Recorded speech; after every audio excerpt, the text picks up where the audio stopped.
علامہ فضل خیر آبادی کو جزیرہ انڈمان میں لے جا کر کے کالے پانی کی سزا دی گئی. ایک انگریز مفکر آیا, اس نے آ کر کے کہا مولانا اپنا فتویٰ واپس لے لو, اپنی بات واپس لے لو, اپنے بات سے پھر جاؤ, ہم تمہیں رہائی دے دیں گے, تمہیں کوٹھی دے دیں گے, تمہیں منصب دے دیں گے. علامہ فضل خیر آبادی نے فرمایا, انگریز آفیسر کے چہرے پر تھوک کر ارشاد فرمایا تھا, مسلمان مر تو سکتا ہے, اپنے وطن کا سودا نہیں کر سکتا. یہ مولوی ہیں جن کے کردار ہیں. آج لوگ کہتے ہیں یار مولویوں کی باتوں میں کیوں جاتے ہو. یاد رکھو یہ مولوی تمہاری زندگی کے اندر ہونا بہت ضروری ہے, ورنہ اگر مولوی نہ ہوتے تو تم بھٹک کر کے کہیں نکل جاتے.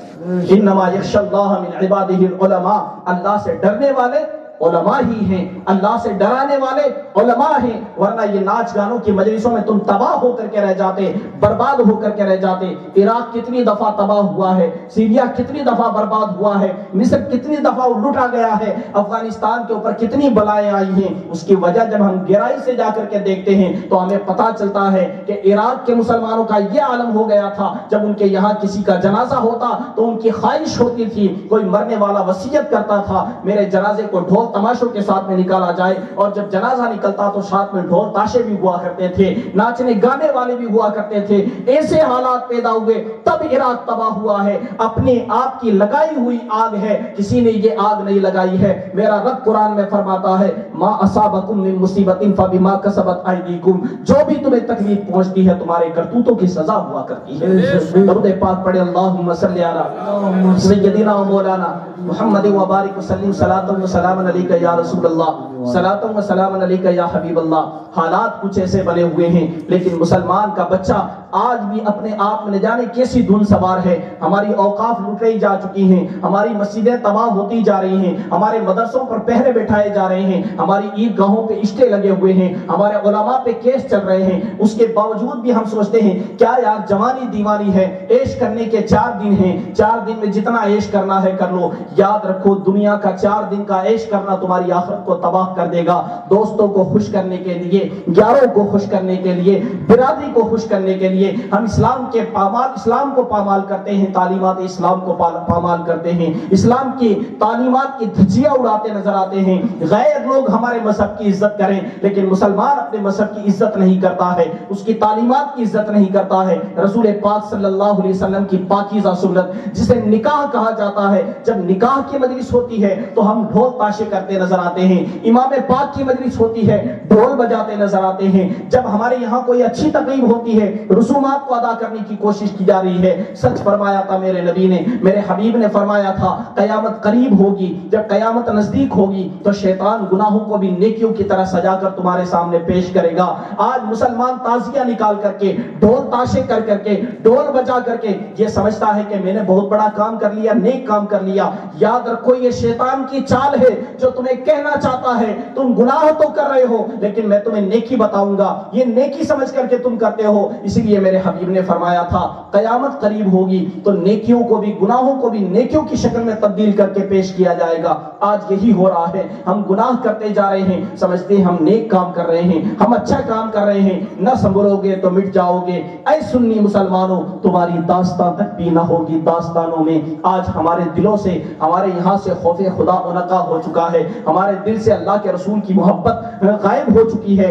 آج ہمارے دلوں سے اس طریقے سے اللہ کا ڈر غائب ہو چکا ہے کہ سیدی سرکار اعلیٰ حضرت عظیم البرکت مجدد دین و ملت پروانہ شمع رسالت میرے آقا نعمت اعلیٰ حضرت رضی اللہ تعالیٰ عنہ فرماتے ہیں دن لہو میں کھونا تجھے, شب صبح تک سونا تجھے, شرم نبی خوف خدا یہ بھی نہیں وہ بھی نہیں, رزق خدا کھایا کیا, فرمان حق ٹالا کیا, ترس شکر کرم ترس سزا یہ بھی نہیں وہ بھی نہیں. آج نہ تو اللہ کے کرم کا شکریہ ادا کرتے ہیں, نہ اللہ سے ہم ڈرتے ہیں. ہمارے دل سے خوف جدا ہو گیا ہے, خوف خدا نکل چکا ہے, جس کی وجہ سے آج ہم یہ کام کرتے نظر آتے ہیں, دنیا میں اپنی زندگی تباہ کیے جا رہے ہیں. یہ نہیں سوچتے کہ ہم مرنے والے ہیں. اولیاء اللہ کا عرس ہوتا ہے, وہاں بھی ڈھول تاشے کرتے ہیں, نیاز بنا کر کے خوش ہو جاتے ہیں. امام پاک کا کھچڑا بنا لیا, شب برات کا حلوہ بنا لیا, غوث پاک کی نیاز بنا لی, 11ویں شریف کے اوپر شربت بنا لیا, امام پاک کی نیاز کر دی. سب کچھ کر کے ہم سمجھتے ہیں ہم نے مسلمانوں والا بہت اچھا کام کر دیا.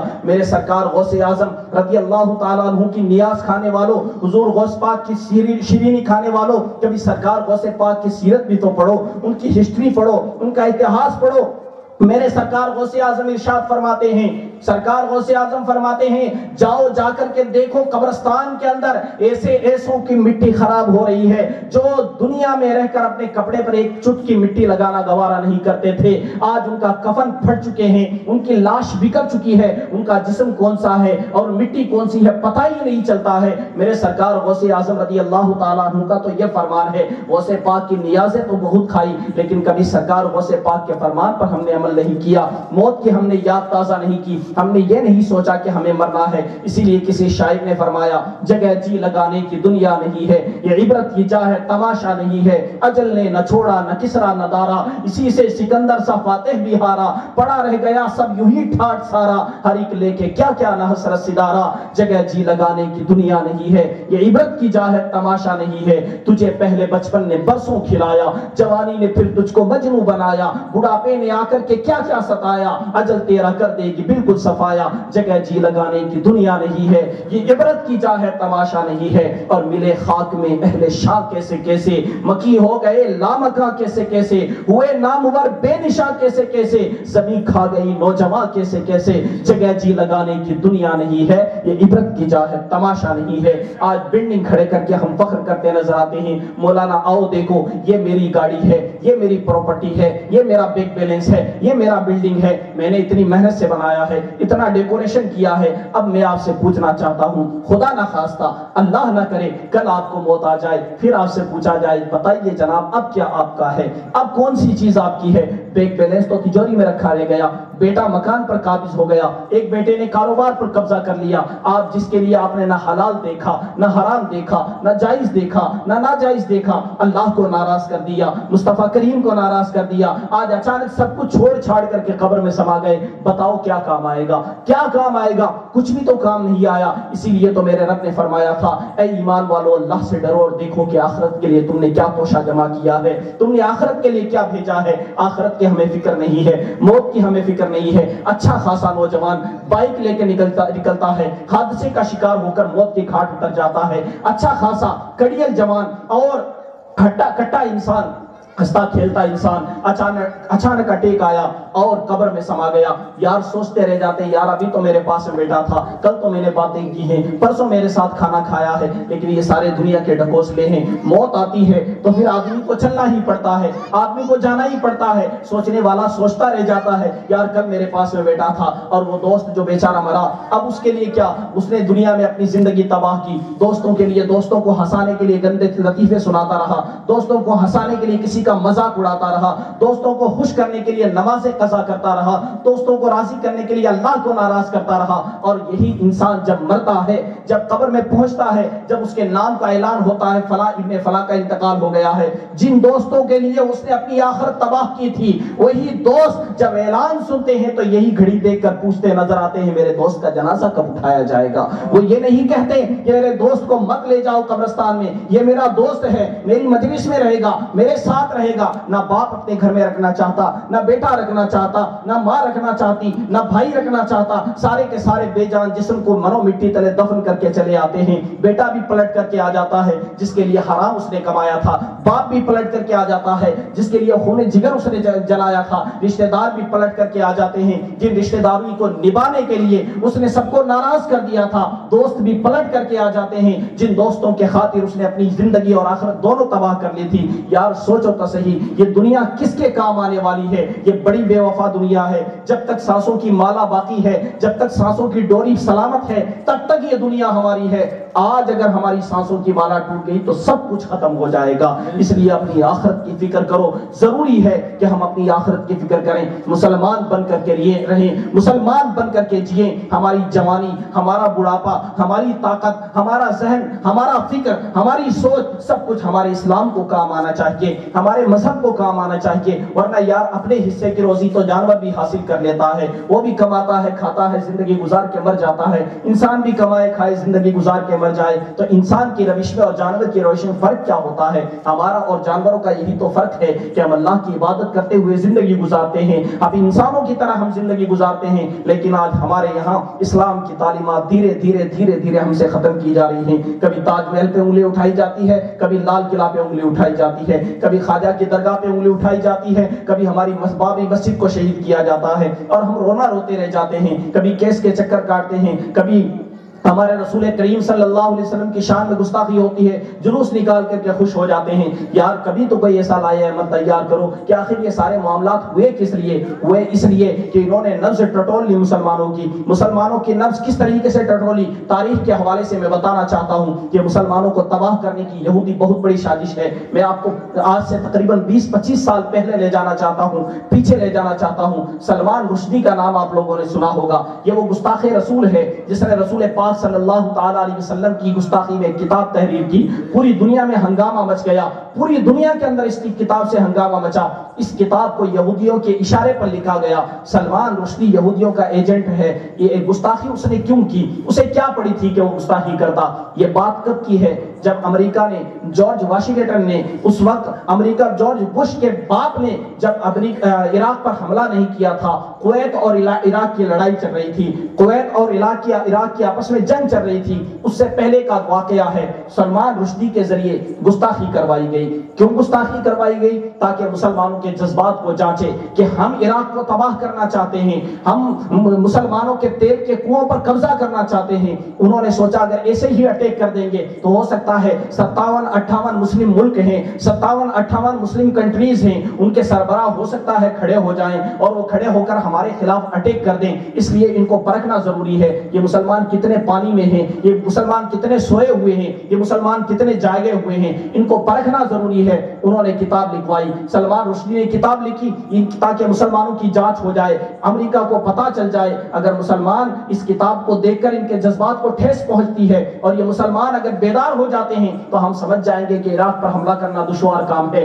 عراق کے تیل کے کنووں پر قبضہ کرنا مشکل کام ہے۔ جب یہ حالات پیش آئے تو انہوں نے کتاب لکھوائی، کتاب منظر عام پر آئی، پوری دنیا سوئی رہی، کسی مسلم ملک نے، کسی سربراہ نے اٹھ کر کے، کسی مسلم آفیسر نے اٹھ کر کے اس کتاب کی تردید نہیں کی۔ امریکہ نے جان لیا کہ مسلمان سوئے ہوئے ہیں، امریکہ نے پہچان لیا مسلمان سو چکے ہیں، ان کو جگانے کے لیے اب کچھ بھی نہیں ہو سکتا۔ اب چاہے عراق تباہ ہو، چاہے شام تباہ ہو، چاہے فلسطین تباہ ہو، ان کو کچھ فرق نہیں پڑنے والا ہے۔ اس نے عراق پر حملہ کیا، عراق کو تباہ کر دیا، عراق کو برباد کر دیا۔ آج یہی حالات پیش آ رہے ہیں، ہمارے نبی کے شان میں گستاخیاں کی جا رہی ہیں۔ ہمیں جانچا جا رہا ہے کہ مسلمان کتنا بیدار ہے، مسلمان کتنا جاگا ہوا ہے، لیکن مسلمان کو بیچارے کو میلوں میں ناچنے سے فرصت نہیں ہے، اس کو تعزیے میں ڈانس کرنے سے فرصت نہیں ہے، اس کو ڈھول بجانے سے فرصت نہیں ہے، اس کو اپنی شادیوں کی رسم سے فرصت نہیں ہے۔ یہ کیا ناموس رسالت کی حفاظت کرے گا؟ وہ ایک ممتاز قادری ہی کا حصہ تھا کہ اس نے ناموس رسالت کے خاطر اپنی جان نچھاور کر دی اور رسول پاک کے نام پر قربان ہو گیا۔ کاش کہ ہندوستان میں بھی کوئی ممتاز قادری پیدا ہو تاکہ غیروں کو بھی پتا چلے کہ رسول کے عاشق ابھی زندہ ہے۔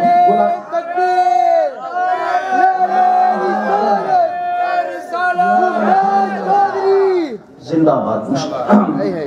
درود پاک پڑھیں، اللہم صلی علی سیدنا مولانا محمد وبارک وسلم، صلاۃ و سلام علیک یا رسول اللہ۔ آج مسلمانوں کے جذبات کو ٹھیس پہنچا کر ہمیں پرکھا جا رہا ہے، ہمیں جانچا جا رہا ہے۔ ایک جانور کو جب ذبح کرتے ہیں، ذبح کرنے کے بعد جب اس کی کھال اتارنی ہوتی ہے تو قصائی سب سے پہلے اس کے اوپر چھری مار کے دیکھتا ہے اس میں جان باقی ہے کہ نہیں ہے۔ جان باقی ہوتی ہے تو رک جاتا ہے، کھال نہیں اتارتا، پھر دیکھتا ہے جان باقی نہیں ہے، اب اس کی کھال اتار دو۔ تمہاری بھی کھال اتارنے کی کوشش کی جا رہی ہے۔ یہ چھری مار کر، گستاخی رسول کی چھری مار کر کے تمہیں جانچا جا رہا ہے کہ تم میں جان باقی ہے کہ نہیں۔ تو اپنے جاندار ہونے کا تم ثبوت پیش کرو، تب ان کو پتا چلے گا کہ مسلمانوں کو تباہ کرنا آسان کام نہیں ہے۔ مسلمان تو مٹ سکتے ہیں، اسلام نہیں مٹ سکتا ہے۔ اس لیے میں آپ کو جگانے کے لیے یہ باتیں کہنا ضروری سمجھتا ہوں۔ آج ہمیں تلوار لے کر نکلنے کی ضرورت نہیں، آج ہمیں ہتھیار لے کے نکلنے کی ضرورت نہیں۔ کردار مصطفی پیش کر دو، اللہ کے نبی کا کردار پیش کر دو، غلام بلال بن جاؤ، غلام حسین بن جاؤ،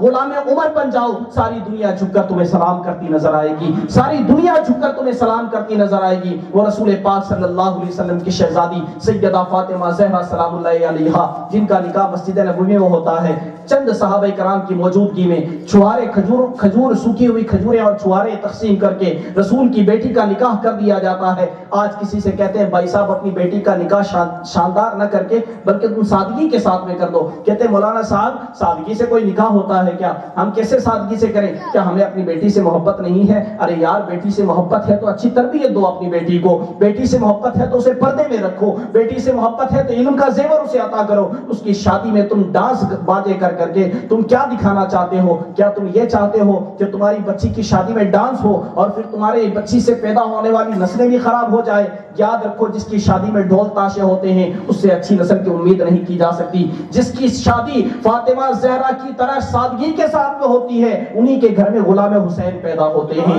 انہی کے گھر میں امام حسن کے غلام پیدا ہوتے ہیں, انہی کے گھر میں عباس علم بردار جیسے مجاہد پیدا ہوتے ہیں. ورنہ ہمارے یہاں تو کنیز فاطمہ نہیں تو غلام حسین بھی کیسے پیدا ہو سکتے ہیں؟ کسی سے کہا جائے کہ حضرت جناب حاجی صاحب اپنے بچی کی شادی سادگی سے کر دو. کہتے ہیں مولانا صاحب غریبوں کی طرح شادی کیوں کروں میں اپنی بچی کی؟ یا رسول پاک صلی اللہ تعالی علیہ وسلم سے زیادہ مالدار کون ہو سکتا ہے؟ مالک کونین ہیں کو پاس کچھ رکھتے نہیں, تو جہاں کی نعمتیں ہیں ان کے خالی ہاتھ میں. اللہ نے ساری کائنات کے خزانوں کا مالک میرے مصطفیٰ کو بنایا, لیکن پھر بھی میرے مصطفیٰ اپنی بچی کی شادی سادگی کے ساتھ میں کر رہے ہیں. کیوں؟ تاکہ غلاموں کو اپنی بچیوں کی شادی میں سادگی اپنانے کا سلیقہ آ جائے, انہیں یہ پتہ چل جائے کہ شادی کس طریقے سے ہوا کرتی ہے.